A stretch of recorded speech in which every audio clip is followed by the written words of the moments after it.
আনন্দে আপ্লুত। তাই যাদের ক্লান্ত পরিশ্রমের ফলে এখানে আমরা এসে পৌঁছতে পেরেছি, তাদের শ্রদ্ধা করে স্মরণ করি এবং তাদের মাগফিরাত কামনা করছি।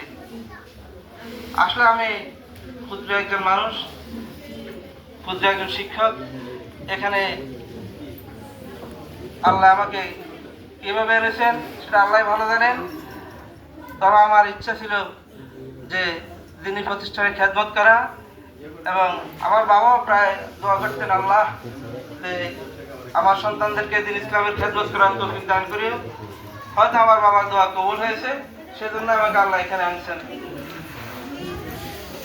আমি এখানে এসে আসলে যাদেরকে দেখতে আজকে এখানে অনেকেই নেই, অনেকেই এই পেশায় নিয়োজিত হয়ে বা আরো ভালো পেশায় নিয়োজিত হয়ে বিভিন্ন স্থানে আছে।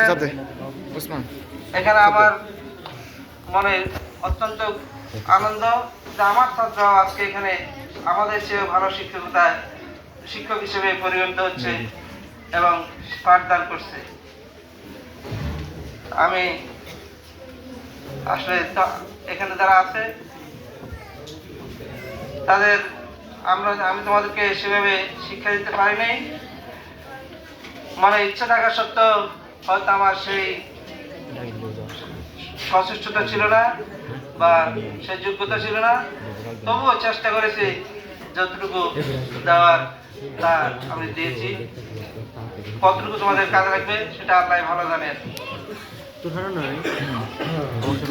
তবু আশা করি যারা আগে চলে গেছেন তাদের মধ্যে অনেকে আলেম, বিশিষ্ট আলেম ওলামা এবং সম্মানিত স্থানে আছেন, এবং তোমরাও সেভাবে ভবিষ্যতে দিন আলেম অর্জন করে দিনের প্রদীপ শিখে উন্নীত করবে।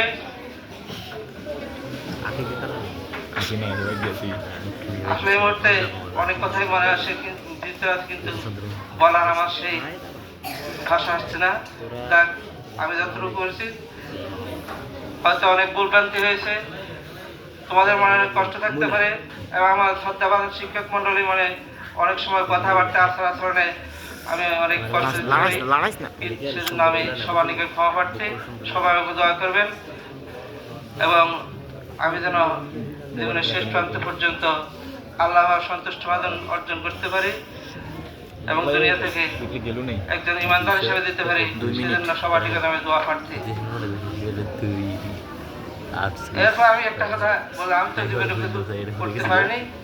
যাক, আমার এখানে হয়তো সরকারি বিধি মোতাবেক আমি যা কিছু পাওয়ার আল্লাহ যখন আমাকে মিলাবে, তখন আমি এই মাদ্রাসার জন্য 5,000 টাকা এবং এই মসজিদের জন্য আমি 5,000 টাকা আল্লাহ রহমতে আপনারা দোয়া করবেন যেন আমি এই ওয়াদা পূরণ করতে পারি, এবং আল্লাহ আমাকে সেই তৌফিক দান করেন। আমার জন্য সবাই দোয়া করবেন। আসসালামু আলাইকুম ওয়া রাহমাতুল্লাহি ওয়া বারাকাতুহু।